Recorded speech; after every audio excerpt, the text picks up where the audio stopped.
Yeah, they tore down the bathrooms, and there was a honey wagon, a trailer out back. For like 6 months. And the lock broke on it when I was in there, and I thought I was going to die from the smell and the horribleness of it. You couldn't get out? I couldn't get out. And I legitimately started to panic, like an animal in a cage. Did you worry that the oxygen levels were dropping and methane was raising I actually was like trying to see if I got lower to the floor if it was better. I mean, that's how desperate I was. Though? Does oxygen sink? What? I think, is methane heavier than oxygen, though? Is that what it is? Methane? Do people put out methane? Yeah, with their butts. Do farts sink or float? That's what we want to know.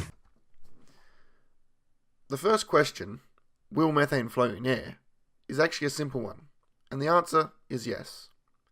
Methane has a density that is about half that of air, and so it will rise and form a layer at the top of the room. On its own, this layer won't be flammable because the methane needs to be mixed with oxygen in order to be able to burn or explode. Methane is also non-toxic, so the only risk of breathing it is that it displaces the oxygen that you need. However, this question wasn't just about methane. This question was about whether or not farts float. And this answer is slightly more complicated.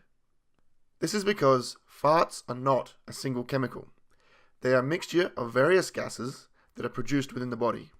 These chemicals are also different for each individual person and for each individual fart. Hydrogen, carbon dioxide, and methane are typically the most common gases in flatulence, and all of these are odorless and colourless.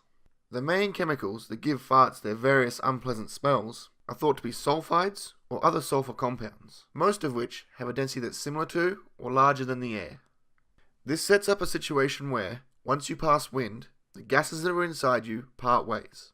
The lighter, odorless compounds rise, and the heavier compounds will slowly diffuse through the room, eventually finding their way into someone else's nose and creating the experience of smelling the gases that you produced.